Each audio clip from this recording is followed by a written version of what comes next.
So at this time, I'd like to invite all the panelists to come back up to the front and join us. And what we're going to do is I'm going to start out with just a question or two for you all to feel free to discuss among yourselves. Let's start out with this.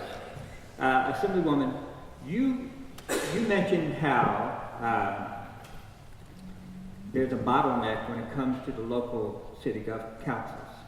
And that's where a lot of the housing approval has been kind of stopped up. And we heard similar remarks from everybody. From your perspective, politically, what can these folks do tomorrow to make a difference with that? I think some of the answers were given by the presenters, which is let your elected officials know that you are somebody who would support housing, because many times and I was on local government for 8 years, the elected officials hear about what people don't want, and they do fill the chamber. And when I say fill a chamber, it could be 200 or 300 people who show up against something, but you don't get the same amount of people there to support an issue. So letting them know that you want to solve this problem, and again, it's all about education.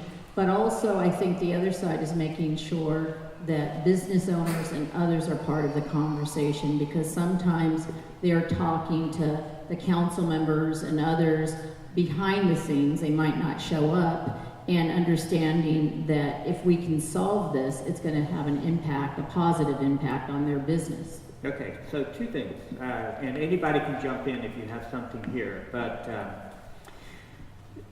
number one, do we need to be the people talking behind the scenes in between meetings? I mean, how do you spend your time cultivating that relationship? Talk to us about it. So I think the common theme has been in Orange County, nationally, but specifically in Orange County, this is a political will problem. We need brave political leaders who are willing to do the right thing and are willing to be on the right side of solutions, and they're going to be afraid to do it if they don't have the support of the voters. And so you being there, you asking for the meetings, you asking to meet with them, go and talk to your city manager, talk to the people who are representing, if it's district in your city or at large, whoever the people are who you've elected, talk to them, because they need to know that you can, that if they're considering voting yes on something, but they are worried about the implications, that you can bring 200 people to the meeting too. If you're a part of that conversation, you can tell them, hey, you know what, if you need to see a showing, tell me, and I'll call out to my church and my friends in my neighborhood, and I will bring them to that meeting, and we'll all sit through a long, painful 4-hour public meeting. But in the end, you'll have the support that you needed to see to feel justified in voting the right way. Thank you. Yeah. So if I could just add, sometimes it's important to recognize that when you can avoid a battle, then you've won the battle. And I think putting that into action means talking to people and being proactive before a development even gets onto the agenda. So if the developers like Jamboree Housing and others, and I've been speaking to some representatives at Jamboree, let's take Jamboree for example, right? If they have a development that they know they're proposing in a city like Tustin, can we get people to go knock on doors near that development in Tustin and dispel some of the myths about what that development entails? You can't underestimate how little information people are given, and sometimes it's misinformation, and there's different sources of that misinformation. Sometimes it comes from elected officials. Sometimes elected officials actually campaign on how scary and criminal homeless people are. We saw that in some recent local elections. We saw that in the DA's race when our now district attorney Todd Spitzer went to different cities and said, homeless people are going to come and rape your children and leave syringes everywhere. So when people are getting misinformation from elected officials, of course they're going to be opposed. It's not because they're necessarily evil. They trust people in power to tell them the truth. So we have to be proactive in dispelling some of that misinformation and planting good positive seeds in their minds. Giving them information, telling them the difference between a shelter and permanent supportive housing. Permanent supportive housing is just an apartment plus a social worker that checks up on you every once in a while. That's it. It doesn't mean people are going to be destroying their property values. It doesn't mean that a shelter is being constructed in your neighborhood. So that's what I'd like to see happen. And so that's what I'm personally working with some of the developers on doing, is canvassing ahead of these projects. And one thing is, elected officials are just like you and me. I mean, in the sense that I believe they get elected, and we may have different agreements on how they see their communities moving forward. But typically, again, if there's an issue, they usually hear the people who are really angry about an issue. So again, just like Mohammed said, is get to them earlier, and if you can, set up a meeting with them. A lot of times people don't think that an elected official will take a meeting with the constituent, and some do and some don't. But that's one step. The other is there's public comments at every single council meeting, and usually it's the night of the vote when people show up. But it's really, I think, very, very valuable to come a month ahead, 2 months ahead, and when you can talk about the item is at public comments, because it's not on the agenda. You get 3 minutes or 2 minutes depending on where you're at, and just calmly explain that this is really important. And if you have 3 or 4 people with you, it's much different than if there are 400 people lined up. My husband's the mayor of Fullerton and often doesn't get home until midnight or 1 o'clock from a council meeting. And this could be many issues, not just housing, but they, again, like you or me, they've been there, they're hearing, sometimes 100 people. So if you get there ahead of time and it's not on the agenda, they're gonna kind of look up and think, okay, what's going on here? And maybe even start doing more research than they would have. So I think that's really important, and just to try to get to know them. I mean, in many ways, lobbyists or developers, that's their job, which is to get to know people that they want to make a decision. So when you hear the word politician or you hear the word lobbyist, we kind of go like, oh, I'm not like that. But think of the moms out there. We're all lobbyists for our kids. Like, we're gonna sell the candy for PTA or the cookies. We're gonna, and so we get people to do things, and it sounds bad, but we're just trying to create action. So lobbying someone is to try to get something you want. And when you can create those relationships with your local electeds, they may not have the same decision you want, but they're going to be less likely just to ignore you. And let me just throw in a comment on the website. So a lot of times when you're working with local government or state government or any government, sometimes it takes time to get your voice heard. And that's why we built United to End Homelessness. And if you just type that in Google, you'll land on our homepage and we'll funnel you right in. We have a partnership with every city and the county of Orange to bypass some of the slow to get things done circumstances. So United to End Homelessness on Google. Thank you very much. Now, you've been invoked as the resident representative of Jamboree Housing. I want you to tell us how we can coordinate with the work you're doing. I think you just heard it from a variety of perspectives. I was just sharing with Sharon before the meeting. I was at an opening of a community in Fullerton that we just opened called Compass Rose. It's 46 units of affordable housing for families. And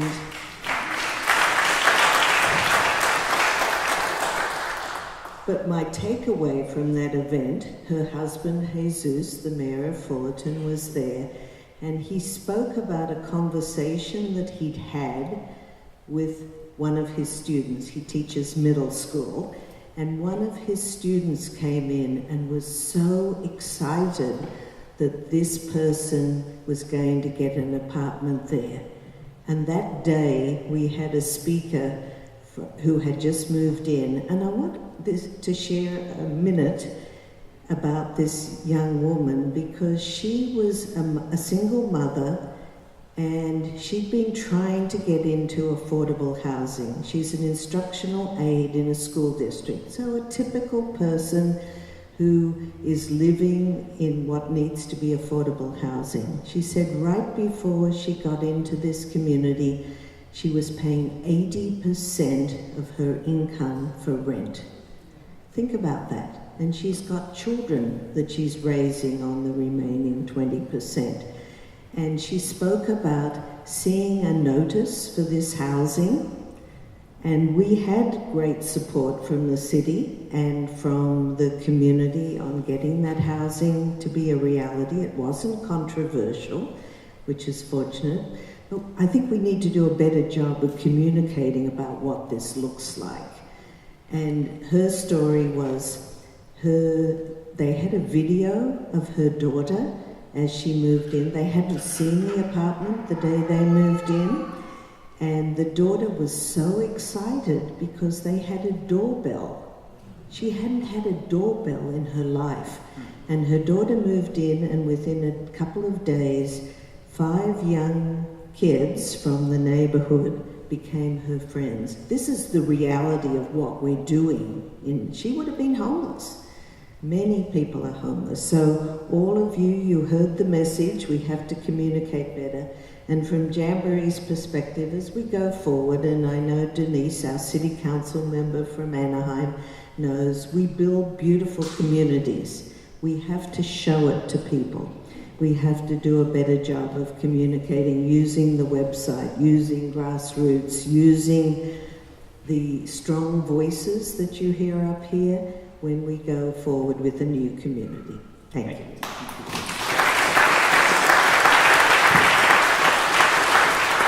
Okay, Brenda, Brooke said you should bring 200 people to the next city council meeting. Can you do that? I wonder about that. I can bring some.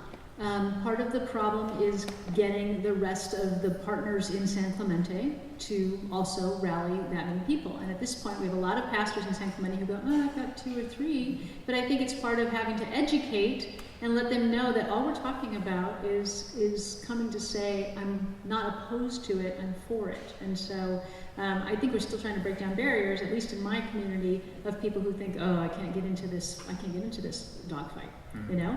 And so, yeah, it's a terrific question of what can we do? I think that we could get a lot of people in an entire county, you know, but I don't know that we could get, I don't know, I'm sure I couldn't raise 200 in San Clemente right now. Okay, sorry, Brooke. Okay, so I'll just tell you, I'll round up what I'm hearing, and then you get to fill in the blanks here, okay? But the things we can do, starting tomorrow, is number 1, we can discover, if we don't know already, who our city representatives are, and start cultivating a relationship with them, letting them know, not in a hot and heated, angry way, but letting them know what our conviction is, and that we'll be there for them, and how we feel about it. Yes? No? Fair? Yeah, I say yes because my church just did that. I have the smallest church in San Clemente, and we just had 10 people from our congregation meet with 2 of our city council members, along with a couple of clergy from other churches, and it was a calm, reasonable. Not only did we say, we said, we wish to accompany you in getting this right. And we want permanent supportive housing, we want wraparound services, we want to be in community, that type of thing, as opposed to just screaming, what are you going to do about it? Here's how we want to be part of that solution. And that came out of just, speaking honestly with my congregation about what was going on, and then saying, yeah, this sounds right to me. Okay. And it was very calm, not confrontational. We felt great about it. And we were heard. So, and this may not be a thing that every person is going to do, but for the people who can, I would add to that, try and start to understand some of these funding sources we've been talking about, Mental Health Service Act money, what state and federal money there is, what these words are, affordable housing, permanent supportive, because the reality is the people you've elected to run your cities can't possibly know everything, right? They're doing a lot of things, and while housing is at the forefront of the media and the thing that we're working on now, they're also worried about the airport and the roads and the traffic lights and their staff and all these other things. And so they're not going to be experts in the type of funding. So when you go and have these calm meetings, having one person in your group understand some of that in a way where when they say, okay, maybe you're right, but how are we going to pay for it? Have one person who can say, you know what, let me educate you on that. Let me bring in the developer who can tell you where they're going to get a tax credit and what that means. because that is being able to give them the information to do the right thing and to understand how it's going to benefit them is going to be a critical piece once you build that relationship.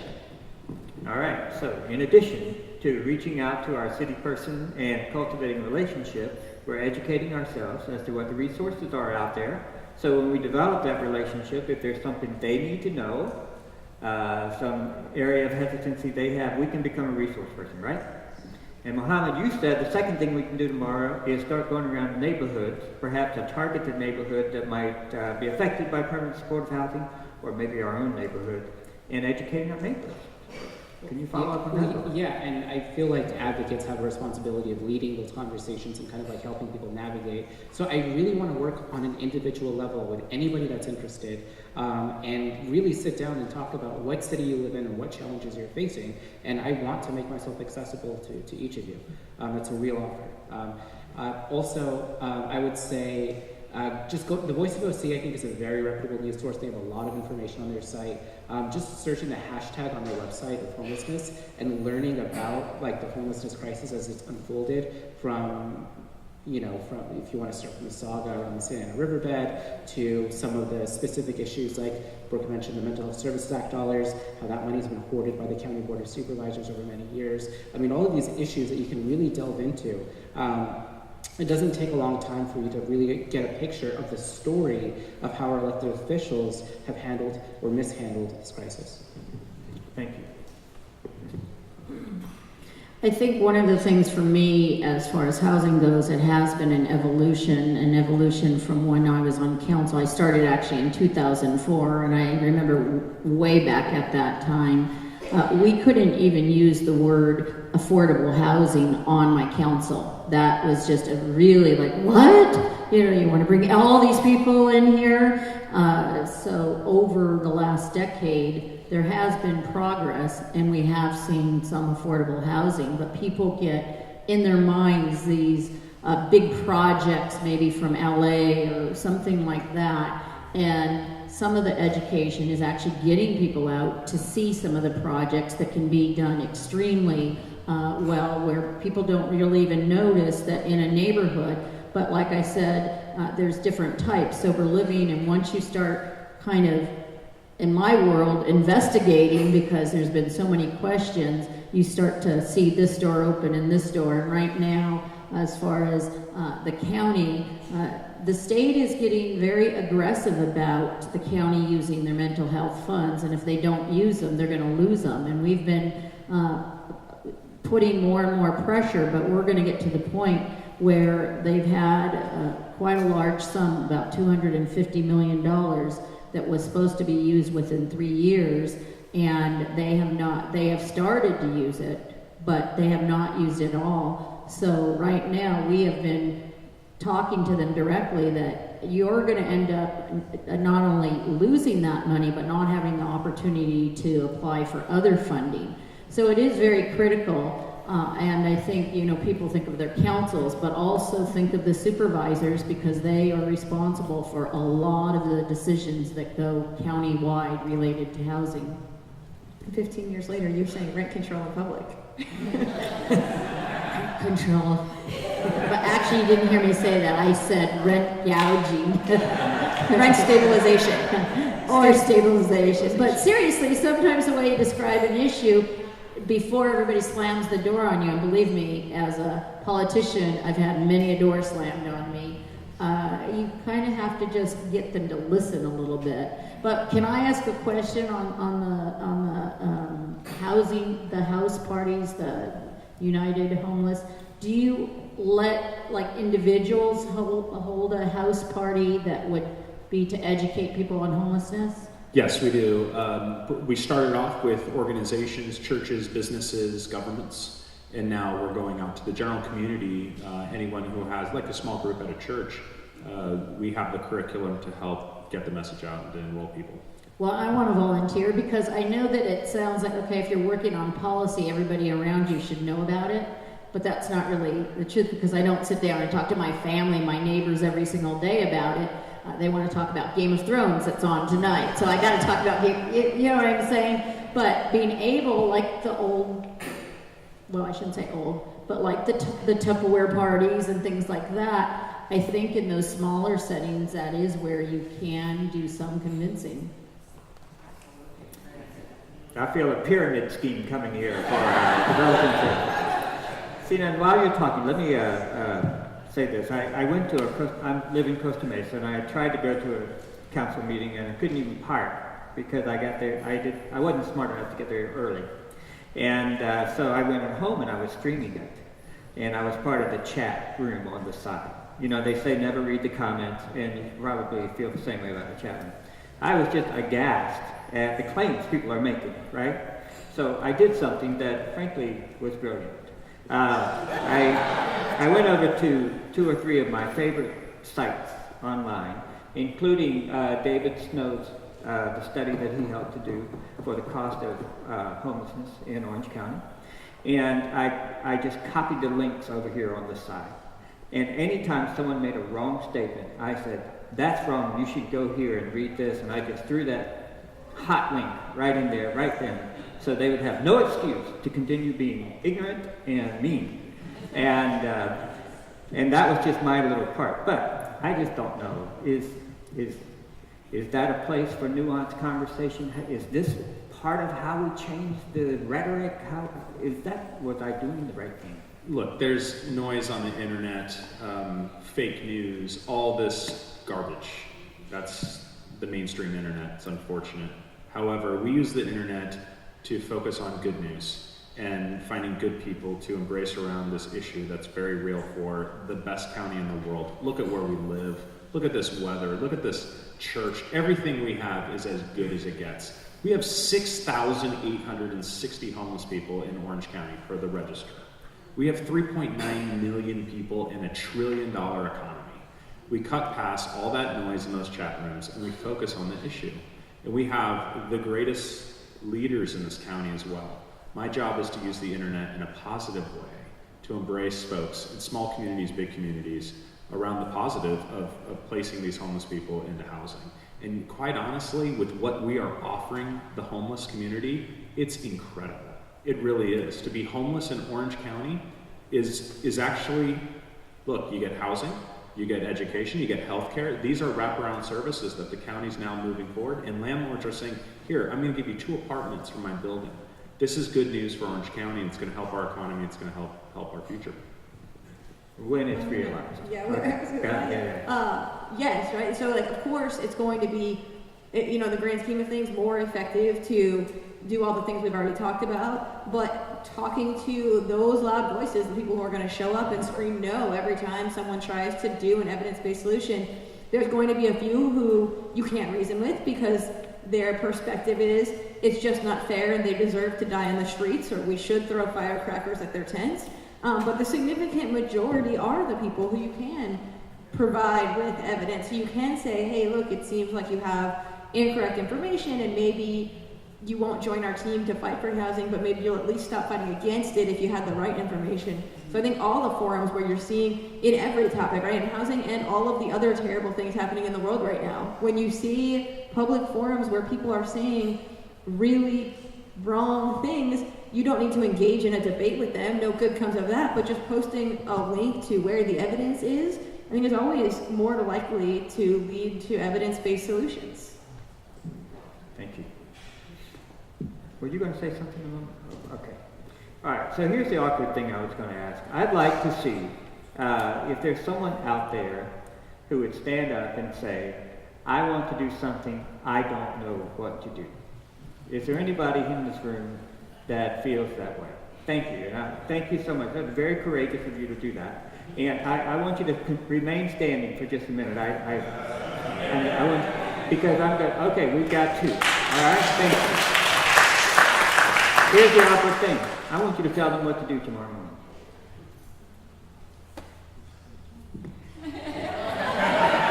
I want you to be brave enough to say to a neighbor who says lousy things about homeless, to say, actually, I want you to remember that they're a human being who likely lost their job or their housing or they're mentally ill, because the top 3 reasons that people are homeless in Orange County are those reasons. They're not that they're lazy bums.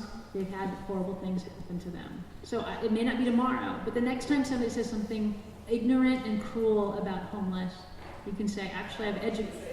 No, but I know that actually the main reasons that people are homeless in Orange County is lack of affordable housing, loss of job, or other, health issues, mental illness, and with women, it's domestic violence. So. Yeah. So I think you are doing something. Yeah. But just keep humanizing people. I think that would be the thing you could do.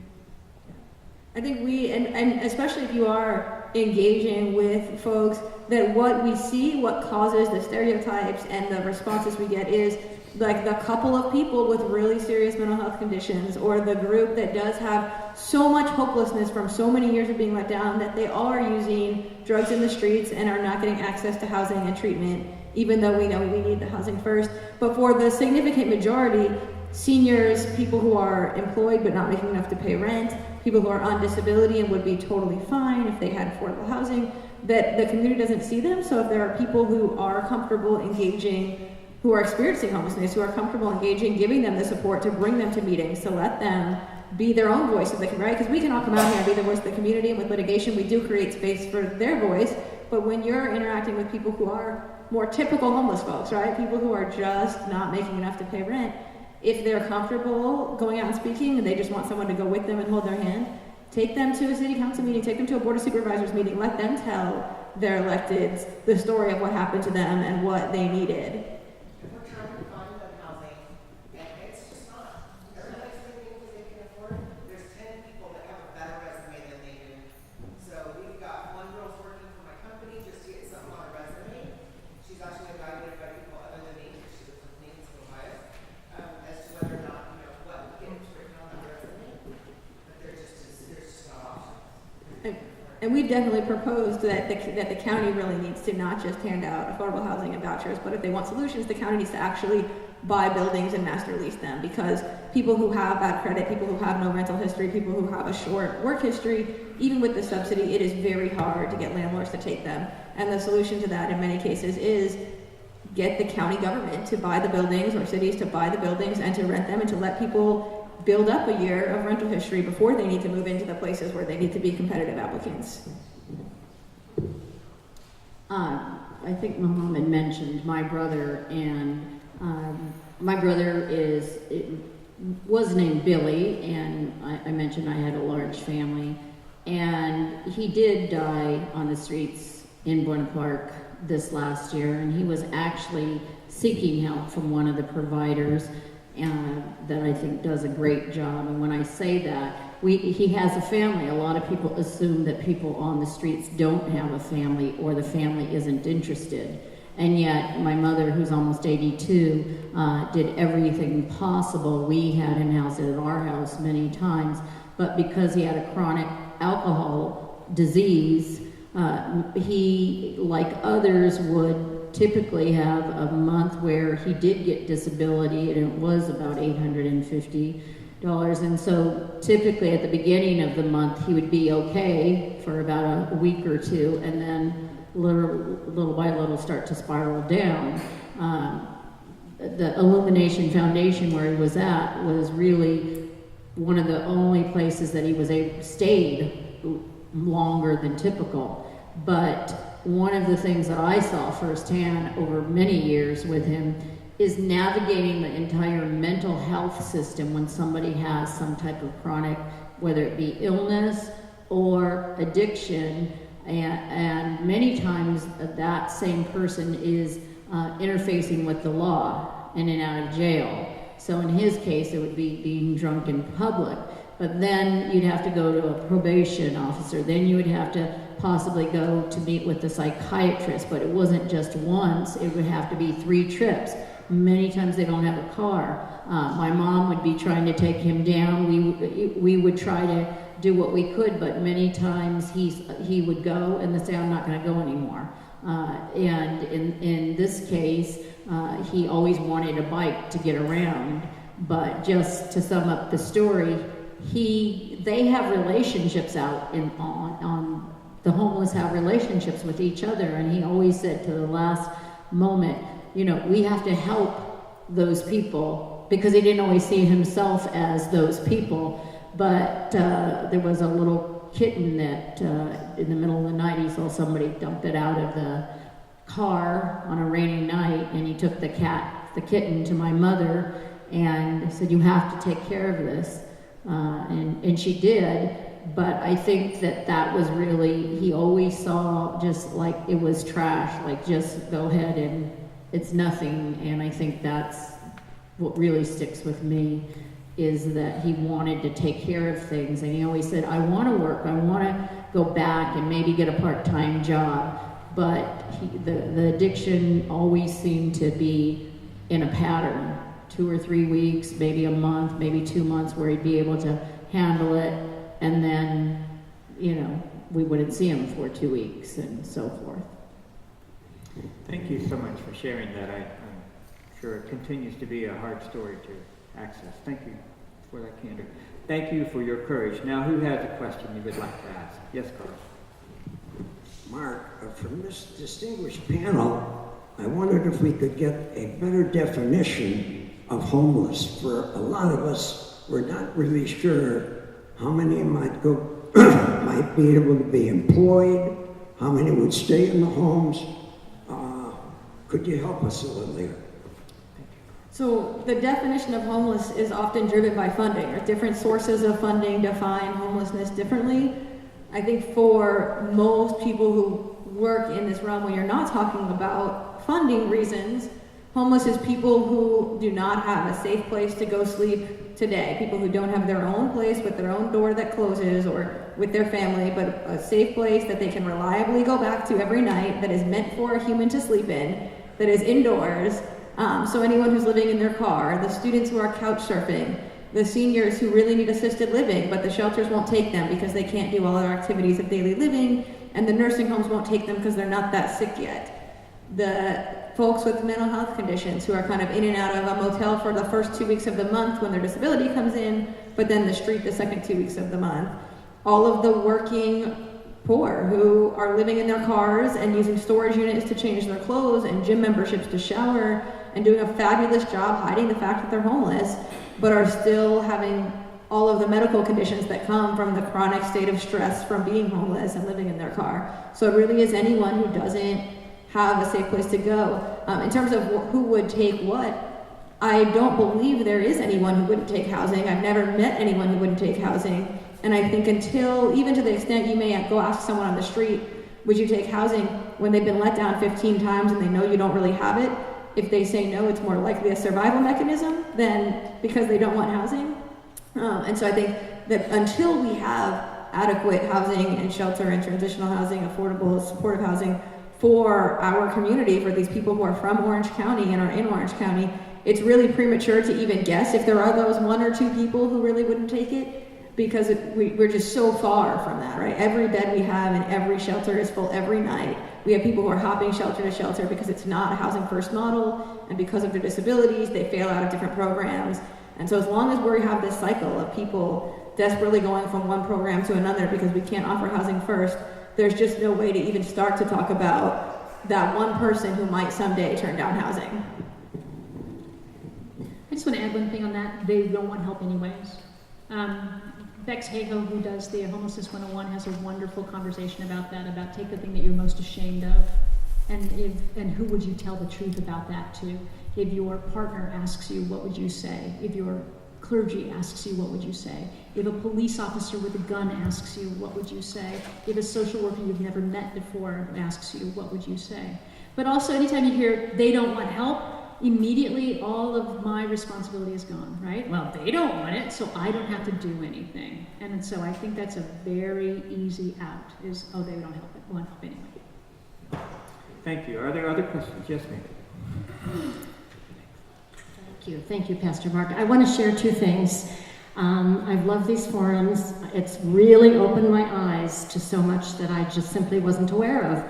And the last time that we all met, I was so impacted by, we talked about Mercy House and what they were doing, and I'm in the process of downsizing, and so I made a list of all the things they said they needed, and I am in my house just pulling everything out. I don't need all these dishes, I don't need all these sheets, I don't need all these blankets, and hallelujah, I've taken 2 carloads over there, and I'm so glad to do that, yeah. And then I want to share one other thing. I do a lot with the veterans. I'm with the American Legion Auxiliary Newport Harbor Post 291, and we do a lot of programs there. And last year we did a Christmas program, which we do every year, and it's for really the social workers work with the families for the neediest. Okay, so generally the moms come in, occasionally moms and dads with the children. They get lots of presents. We have a lovely, luncheon for them. And I'm looking around, and this woman seems to be dressed pretty nice, and she's got 2 children, maybe ages 10 and 13, and she's got a grown daughter who has a baby, no dad involved, but nevertheless, so she's got 3 children, and she's on her iPad, and I think, well, how bad off could she really be? Like the social workers, they've referred her because she has some needs, and I'm a little, not sure about this, so I thought I'm going to sit down and talk to her. So I started talking to her. Lovely lady. When we had the downturn in 2008, she lost her job. She was working for an architectural firm, receptionist, filing things, a number of different activities. They have 3 different locations, and all of them went belly up. So she lost her job. Okay, so she's the breadwinner in the family. And she said, little by little, she's struggling. Now she's a veteran. Okay, she gets some benefits definitely for her and her family. So she's living in her car with her 3 children, 1 grown with a baby. So all of them are living in her van. She was living in Costa Mesa. She had a nice home that she was renting. The landlord raised the rent $350 a month. She cannot afford it. She's on her iPad looking for rentals in the Inland Empire somewhere. But what her neighbors were doing, so that her kids could finish the school year, they were letting her park her van in front of their homes. And on Monday, she went to Sally's house, and they all took showers and did their laundry. On Tuesday, they went to John's house, and she moved her van. And I just thought, wow, never believe what your eyes are showing you. That's all I want to share. Thank you very much. Brooke, question kind of for you. Since we've got the new point in time counts, and Judge Carter pegged housing levels on the old ones, are we going to get those revised for the new counts?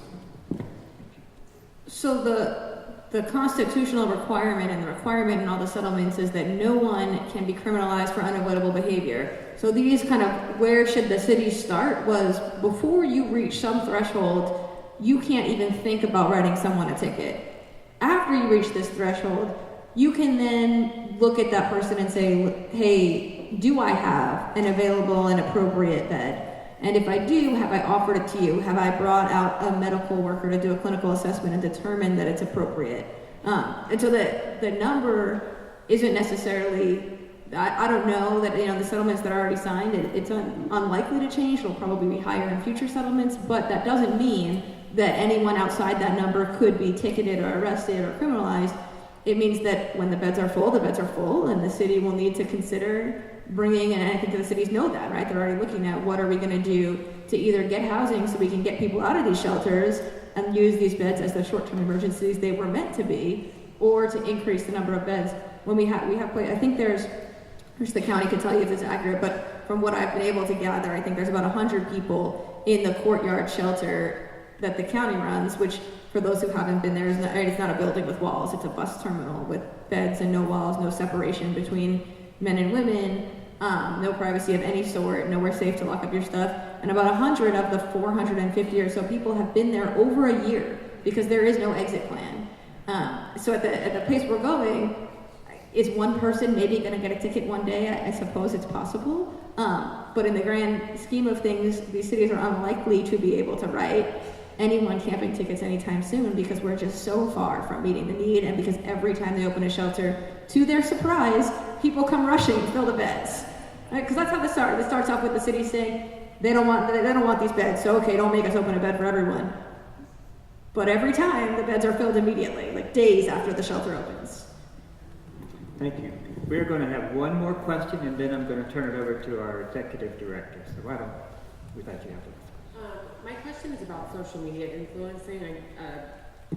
That is a huge part of the world today, and I have actually put a network with the influencers and stuff. How do I use my platform to be most effective in supporting this cause and in informing the reach? Yeah, and so really just going to the website and becoming one of our advocates so we can give you the tools to share on your platform. And we've done a really good job this year reaching out to organizations, churches, governments. Our next phase is to reach out to the community and activate those influencers. And so I would absolutely welcome you to just follow up with me or just go to our website and then we'll share together. Thank you. Great comment. So where United to End Homelessness is right now is we are developing a curriculum for advocates, our champion curriculum. It's not entirely ready at this point. We've done an environmental scan of all the partners that we need to be in contact with to do advocacy well. And then just like the Homelessness 101 classes that have been offered throughout the 3 different service planning areas, we'll be offering Advocacy 101 classes. So I just invite you to stay tuned to that. The advocacy is needed for those projects that need city council approval. There are also projects that don't need city council approval, and this is where we are looking for landlords. If you are connected to folks who are landlords, as you've heard Sinan make a couple of references to it already, if we could get landlords to give us 1 or 2 units in their apartment complexes or something like that, we will be bringing services to people rather than having building the structure that has the services on site. This does not need city council approval. It can be fast-tracked and it can be a wonderful way. United to End Homelessness is raising monies so that we can ensure the last month's rent and the incidental costs for that to try to make it an incentive for apartment owners. So if you know any apartment owners, the other thing you can do tomorrow morning is call them and see if they'd be willing to contact United to End Homelessness and be part of our Coming Home project for apartment owners. Can I just real quick second the need for the list? So the landlords is a really critical piece, right? Until we have the buildings built, there is, in addition to all the hard work United to End Homelessness is doing, at any given moment in Orange County, there are about 80 veterans holding subsidized housing vouchers who have already been approved, already done the paperwork, unable to find a landlord and sleeping outside. And so if and these are people who are guaranteed to pay rent because they have usually VA benefits and the subsidy. All they need is someone who's willing to accept them. And so the landlords are going to be a critical piece to getting particularly veterans off of the streets and into housing. So who would that landlord contact if they're interested in doing that? So it's generally the housing authorities, or the VA actually has a community resource and referral center based out of Santa Ana for all the homeless veterans in Orange County. And so they could go through that resource center, it could go through the Orange County Housing Authority, who is always grateful when landlords call and agree to take anyone with a subsidy, but particularly veterans who are holding these vouchers that are intended to end veteran homelessness. Thank you very much. At this time, I'd like to invite Marcia Tilchin to conclude our time together. She's the Executive Director of the Orange County Alliance for Just Change. Thank you.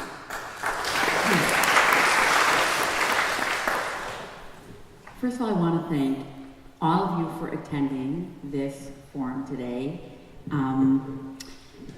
Every time we have one of these gatherings, I always think, oh, this was like the best panel. I learned so much. Everyone was so great. And I feel that way again. I just feel like we were so lucky to be blessed with the 5 of you coming and sharing your expertise. So thank you so much.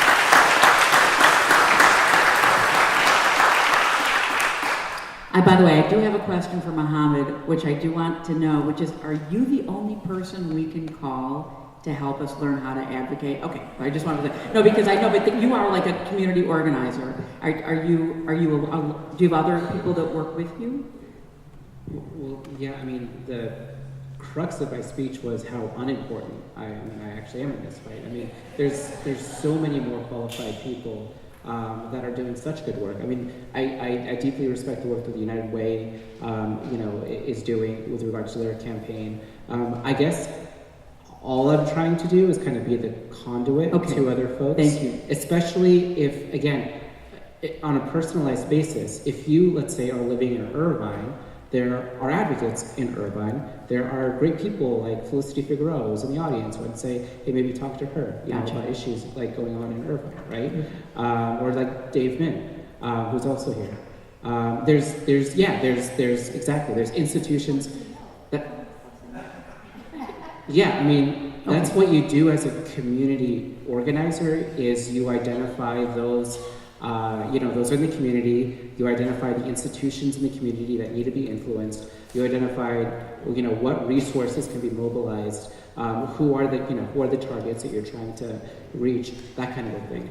So maybe, and one of the things we might be able to do is utilize our website on OCAJ to have some of that information better coordinated. So I will reach out to you. I really hope that I do a better job of maybe pushing out that information when we do have like a call to action. Thank you. We are ending our second season today, and I just hope that all of you got a copy of a save the date. You're going to get it in the mail when I write you a thank you note for being here today. August 25th, Sunday, we're going to have a gathering called the Art of Homelessness. It's going to be really a festival of some of the work being created in the homeless community, art, music, theater, and a chance to meet some people face to face and really see, where we're going and who we're helping. Just thank you again for joining us. There's more food, help yourself, visit with people one-on-one, and again, thank you so much.